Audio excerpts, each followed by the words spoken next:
상상해 보셨나요? 만약 당신이 조선이라는 시대에 태어나 누구도 범접할 수 없는 천재적인 재능을 타고났지만 세상은 오직 당신에게 현명한 아내와 자애로운 어머니의 역할만을 강요했다면요. 그리고 당신의 가장 깊은 내면의 열망, 진정한 나를 표현하고자 하는 불꽃 같은 소망이 그저 비밀로 남아야만 했다면요. 오늘 우리는 바로 그런 삶을 살았던 한 여인의 이야기를 들려드릴 겁니다. 그녀는 바로 조선 최고의 천재 시인 헌안설원입니다. 그녀의 삶은 단순한 개인의 비극을 넘어 시대의 굴레 속에서 자신의 진정한 자아를 숨겨야 했던 수많은 여성 지식인들의 운명을 극명하게 보여주는 거울과도 같죠. 대체 한 여인이 어떻게 그 모든 제약 속에서 자신만의 세계를 지켜내고 불꽃처럼 타오르는 열망을 시로 승화시켰을까요? 그리고 그녀가 그토록 갈구했던 비밀스러운 사랑, 즉 시적 자유와 이상적인 삶에 대한 간절한 염원은 어떤 비극과 아름다움을 남겼을까요? 지금부터 그 숨겨진 이야기를 함께 따라가 보시죠. 명문가에서 태어난다는 것은 분명 축복이었을 겁니다. 1563년 강원도 강릉의 명망 높은 양반가에서 헌안설원은 그렇게 세상의 빛을 보았습니다. 그녀의 본명은 초희였죠. 동생은 훗날 조선 최고의 개혁가이자 작가로 이름을 떨칠 허균이었고 오빠인 허봉 또한 당대의 뛰어난 문인이었습니다. 이런 집안의 분위기는 어린 초희에게 더할 나위 없이 훌륭한 배움의 터전이 되어주었을 겁니다. 그녀의 눈빛은 마치 밤하늘의 별처럼 총명했고 어린 나이에도 글과 시에 대한 깊은 이해를 보였습니다. 스승도 따로 둘 필요가 없었을 만큼 그녀의 시적 재능은 그야말로 타고난 것이었죠. 7살 어린 나이에 광안전배 공로상량문이라는 글을 지어 주변 사람들을 놀라게 했다는 이야기는 그녀의 비범함을 짐작게 합니다. 상상해보세요. 붓을 든 어린 소녀가 이미 영롱한 시심을 품고 있었으니 말입니다. 특히 오빠 허균과의 교류는 그녀의 지적 성장에 결정적인 역할을 했습니다. 당시로서는 매우 드물게 오빠 허균은 어린 여동생을 위해 서가의 문을 활짝 열어주었죠. 중국의 고전은 물론 파격적인 사상과 문학에까지 그녀의 시야를 넓혀주었습니다. 오빠와 함께 시를 논하고 세상의 이치를 탐구하며 그녀의 내면에는 자유로운 사유와 예술적 열정이 싹트기 시작했습니다. 마치 맑은 샘물이 솟아나듯 그녀의 시심은 거침없이 흘러넘쳤죠. 하지만 동시에 그녀는 깨달았을 겁니다. 아무리 뛰어난 재능을 가졌다 한들 조선이라는 시대는 여인에게 다른 길을 허락하지 않는다는 것을요. 세상은 그녀에게 오직 현모양처라는 틀 안에서만 존재하기를 바랐습니다. 안채에서 바느질을 하고 살림을 꾸리는 여인들의 모습이 붓을 들고 시를 읊은 자신의 모습과 극명하게 대비되는 것을 보며 복잡한 심경에 잠겼을 겁니다. 어린 시절의 자유로운 영혼은 점차 현실의 벽 앞에 놓이게 됩니다. 총명했던 소녀에게 드리워진 시대의 그림자는 바로 결혼이었죠. 그녀의 나이 15, 명문가 김성립의 아들과 혼례를 올리게 됩니다. 세상의 시선과 집안의 기대 속에서 치러진 혼인이었지만 과연 그녀의 마음은 어떠했을까요? 활짝 피어나지 못한 채 봉우리 상태로 꺾여버릴지도 모르는 자신의 시적 열정을 예감했을지도 모릅니다. 결혼을 앞둔 그녀의 얼굴에는 기쁨보다는 알 수 없는 불안감과 미래에 대한 복잡한 상념이 스쳐 지나갔을 겁니다. 이제 그녀의 삶은 새로운 국면을 맞이하게 됩니다. 과연 그녀는 이 답답한 현실 속에서 자신만의 비밀스러운 사랑을 어떻게 지켜나갈 수 있었을까요? 다음 이야기에서 그녀에게 닥쳐올 고난과 그 속에서 피어난 시의 향기를 만나보시죠. 15살, 꽃다운 나이에 명문가 김성립의 아들과 혼례를 올린 헌안설원. 세상의 시선과 집안의 기대 속에서 시작된 혼인이었지만 그녀의 새로운 삶은 결코 순탄치 않았습니다. 총명하고 섬세했던 소녀에게 현실은 차갑고 혹독한 시험대였죠. 시적 재능을 마음껏 펼치고 싶었던 그녀의 열정은 엄격한 유교 사회의 잣대와 가부장적인 집안 분위기 속에서 갈 곳을 잃어버렸습니다. 마치 활짝 피어나지 못한 봉오리가 꺾여버리는 듯한 아픔이었을까요? 남편 김성립은 과거 급제에 실패한 후 주색에 빠져 방탕한 생활을 일삼았고 아내를 이해하고 공감해줄 따뜻한 마음은 찾아보기 어려웠습니다. 더욱이 시어머니는 며느리의 비범한 재능을 탐탁지 않게 여겼습니다. 여인이 감히 글을 쓰고 시를 읊은 것은 집안의 불길한 징조라며 못마땅해하며 그녀를 억압했죠. 활짝 피어나야 할 재능이 오히려 고통의 씨앗이 되어버린 듯한 현실이었습니다. 그녀의 마음은 깊은 고독과 좌절감에 잠겨갔습니다. 붓을 들고 시를 쓰는 행위는 죄악시 되었고 안채의 작은 방은 그녀의 세상 전부가 되어버렸죠. 창밖을 응시하며 깊은 시름에 잠긴 날들이 이어졌을 겁니다. 세상과 단절된 채 오직 내면의 목소리에 귀 기울여야만 했죠. 하지만 그녀에게 닥쳐온 시련은 비단 부부간의 불화나 고부 갈등만이 아니었습니다. 사랑하는 자식들과의 이별은 그녀의 삶을 송두리째 뒤흔들었습니다. 어린 딸을 먼저 떠나보내고 이듬해에는 아들마저 역병으로 잃게 되죠. 연이은 자식들의 죽음은 난설원의 가슴에 씻을 수 없는 깊은 상처를 남겼습니다. 차가운 방 안에서 홀로 죽은 아이들을 안고 오열했을 그녀의 모습이 눈에 선합니다. 세상 모든 희망이 사라진 듯한 절망감 속에서 그녀는 과연 무엇으로 버텨낼 수 있었을까요? 이 모든 고통과 좌절 속에서 허난설원은 오직 시에 기대어 살았습니다. 시는 그녀에게 단순한 문학적 표현을 넘어 숨 쉴 수 있는 유일한 통로이자 영혼의 탈출구였습니다. 억압받는 현실 속에서 자신의 진정한 감정을 토해내고 자유를 갈망하는 영혼의 외침을 담아냈죠. 그녀의 시는 곧 그녀의 비밀스러운 사랑이었습니다. 세상이 허락하지 않는 자유, 깊이 이해받고 싶은 마음, 그리고 예술적 동반자에 대한 간절한 염원이 시 속에 고스란히 녹아 있었던 겁니다. 시대를 앞서간 한 여인의 고독한 목소리이자 억압된 현실 속에서도 꺼지지 않았던 불꽃 같은 열망의 증거였죠. 하지만 당시 사회는 여성이 감히 자신의 감정을 드러내고 문학적 재능을 뽐내는 것을 용납하지 않았습니다.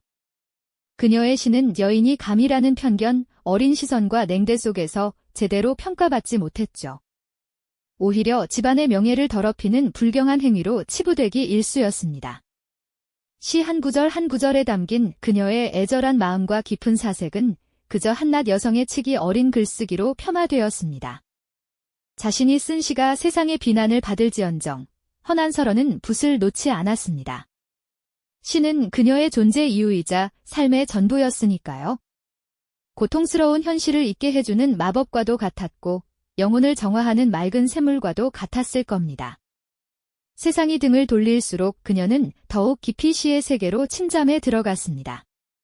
그 속에서 그녀는 비로소 자유를 느끼고 진정한 자신을 만날 수 있었던 거죠.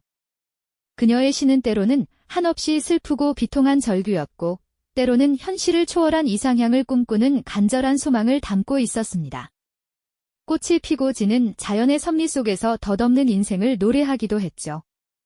신선 세계를 동경하며 현실의 고통을 잠시 잊으려 했고 그 모든 시의 기저에는 사랑과 자유를 갈망하는 한 여인의 뜨거운 심장이 고동치고 있었죠. 하지만 이 모든 비극과 고통은 그녀의 몸과 마음을 갉아먹고 있었을 겁니다. 쇠약해진 그녀에게 죽음의 그림자가 서서히 들이우기 시작했습니다. 죽음의 그림자가 들이우기 시작하자 허난설원의 몸은 하루가 다르게 쇠약해졌지만 그녀의 붓은 더욱 뜨겁고 절박하게 움직였습니다. 마치 꺼져가는 촛불이 마지막 불꽃을 태우듯 그녀는 남은 생의 모든 열정을 시에 쏟아부었죠. 그 시들은 절망 속에서도 피어난 한떨기 꽃과 같았고 고통 속에서 더욱 선명하게 빛나는 영혼의 결정체와도 같았을 겁니다. 병색이 완연한 얼굴에도 불구하고 그녀의 눈빛은 여전히 시를 향한 불꽃으로 타올랐습니다. 어쩌면 그녀는 자신의 마지막 순간까지 오직 시를 통해서만 존재를 증명하려 했던 것은 아닐까요? 하지만 그녀의 마음 한편에는 깊은 슬픔과 함께 한 가지 예감이 자리하고 있었을 겁니다. 자신이 피땀 흘려 쓴 시들이 세상의 빛을 보지 못하고 영원히 사라질지도 모른다는 냉혹한 현실 말이죠. 조선시대의 엄격한 가치관 속에서 여인의 시는 감히 세상에 드러나서는 안 되는 비밀스러운 사랑과도 같았습니다. 오직 마음속 깊이 간직해야 할 열망이었던 거죠. 그 누구에게도 온전히 이해받지 못했던 고독한 예수로는 세상의 비난을 넘어 그 존재 자체를 부정당하는 듯한 아픔을 겪어야 했습니다. 결국 허난설원은 차마 상상조차 하기 힘든 비극적인 결심을 합니다. 병약한 몸을 이끌고 붓을 든 채 끓어오르는 비통함을 애써 사귀며 자신이 평생을 바쳐 일궈낸 시의 조각들을 불길 속에 던져 넣었던 겁니다. 한 장, 한 장, 종이가 타들어갈 때마다 그녀의 심장도 함께 잿더미가 되는 듯한 고통을 느꼈을 겁니다. 그 불꽃 속에서 그녀의 자유를 향한 뜨거운 갈망, 이해받고 싶었던 간절한 마음, 그리고 시대를 초월하고자 했던 예술혼이 함께 사그라들었겠죠. 마치 세상에 온전히 드러나지 못한 비밀스러운 사랑이 그 주인과 함께 영원히 묻히는 것처럼 말입니다. 오빠 허균의 기록에 따르면 허난설원은 세상을 떠나기 전 자신이 쓴 시 대부분을 불태워 없애달라는 유언을 남겼다고 하죠. 어쩌면 이는 자신의 시가 세상에 알려져 더 큰 비난과 조롱을 받는 것을 막기 위한 마지막 몸부림이었을까요? 아니면 세상이 자신의 진정한 가치를 알아보지 못하는 것에 대한 절망적인 체념이었을지도 모릅니다. 그렇게 그녀의 찬란했던 시적 열망은 차가운 재가 되어 바람에 흩날렸을 겁니다. 그녀의 시는 곧 그녀의 영혼이었고 자유에 대한 갈구였으며 시대를 앞서간 이상향을 향한 뜨거운 사랑이었으니까요. 모든 것을 잃고 병약해진 몸으로 허난설원은 서서히 죽음을 맞이했습니다. 27회의 짧은 생, 그 대부분을 고독과 슬픔 속에서 시와 함께 보냈던 한 천재 시인의 마지막 순간은 얼마나 쓸쓸하고 비통했을까요? 차가운 방 안에 홀로 남겨진 그녀의 임종은 마치 한 송이 꽃이 피어나지 못한 채 시들어가는 것처럼 조용하고 애처로웠을 겁니다. 그녀의 시적 동반자였던 붓과 먹은 더 이상 움직이지 않았고 그녀의 뜨거운 심장도 영원히 고동을 멈췄습니다. 자신의 비밀스러운 사랑이 세상에 온전히 드러나지 못한 채 그녀 자신과 함께 쓰러져가는 비극의 정점이었죠. 이 모든 고통과 좌절 속에서도 오직 시를 통해 자신을 지키려 했던 그녀의 숭고한 예술혼은 그렇게 한 시대의 굴레 속에 갇힌 채 사라지는 듯 했습니다. 그렇게 찬란했던 시적 영혼은 시대의 차가운 굴레 속에서 쓰러지는 듯 보였습니다. 하지만 그녀의 이야기는 거기서 끝이 아니었죠. 비록 그녀의 육신은 사라졌지만 그녀의 시혼마저 영원히 묻히게 둘 수 없었던 한 사람이 있었으니 바로 그녀의 동생이자 평생의 문학적 동반자였던 허균이었습니다. 누이의 죽음 앞에서 그는 비통함을 넘어 그녀의 시가 세상에 알려지지 못한 채 사라지는 것을 막아야 한다는 강렬한 사명감을 느꼈을 겁니다. 마치 흩날리는 재 속에서 불씨를 찾아내듯 허균은 누이가 남긴 시의 흔적들을 필사적으로 끌어모으기 시작했습니다. 그녀가 생전에 남긴 시들을 찾아내고 기록하고 또 정리하는 작업은 결코 쉽지 않았을 겁니다. 당시 여성의 글을 세상에 내놓는다는 것 자체가 사회적 편견과 싸워야 하는 일이었으니까요. 그는 누이의 시가 담긴 문서를 찾아다녔고 혹여 불태워졌을지도 모르는 시의 잔해 속에서 한 구절 한 구절을 복원해 나갔습니다. 누이의 마지막 소원이었던 자신의 시를 태워달라는 말에 대한 깊은 고뇌도 있었을 겁니다. 하지만 그는 누이의 진정한 영혼이 담긴 시가 마땅히 빛을 봐야 한다고 믿었죠. 어쩌면 그에게 있어 누이의 시는 단순한 글이 아니라 억압받던 시대 속에서 피어난 한 떨기 진귀한 꽃과 같았을 테니까요. 그렇게 허균의 지극한 노력으로 난설원집이 세상의 빛을 보게 되었을 때 놀랍게도 그 반응은 조선 내부에서보다 멀리 떨어진 이국 땅에서 먼저 터져나왔습니다. 명나라 사신들이 조선을 방문했을 때 그들은 허균이 자랑스럽게 내민 누이의 시집을 보고는 경탄을 금치 못했다고 전해지죠. 그들은 허난설원의 시에서 느껴지는 섬세한 감수성과 비범한 표현력에 깊은 감동을 받았고 그녀의 작품을 본국으로 가져가 널리 알렸습니다. 마치 오랜 시간 닫혀있던 문이 활짝 열리듯 그녀의 시는 중국 문인들 사이에서 폭발적인 인기를 얻었을 겁니다. 심지어 일본에까지 전해져 많은 이들의 마음을 사로잡았으니 그녀의 시적 열망과 자유에 대한 갈구, 즉 비밀스러운 사랑은 조선의 좁은 울타리를 넘어 아시아 전역으로 퍼져나갔던 것이죠. 정작 자신의 고국에서는 천대받던 시가 바다 건너 타국에서 더 큰 찬사와 존경을 받았다는 사실은 참으로 역설적이지 않습니까? 그녀의 시는 조선의 보수적인 시선에 갇히지 않고 시대를 앞서가는 보편적인 아름다움으로 인정받았던 겁니다. 그리고 마침내 이러한 이국의 찬사가 역으로 조선으로 되돌아오게 됩니다.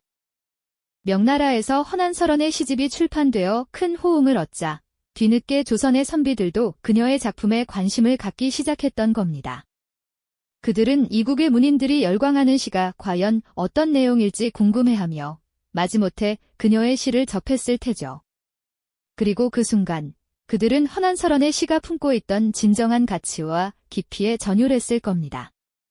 시대를 앞서간 그녀의 섬세한 감성과 탁월한 문학성은 그 어떤 남성 시인에게도 뒤지지 않는, 아니 오히려 그들을 능가하는 경지에 있었으니까요.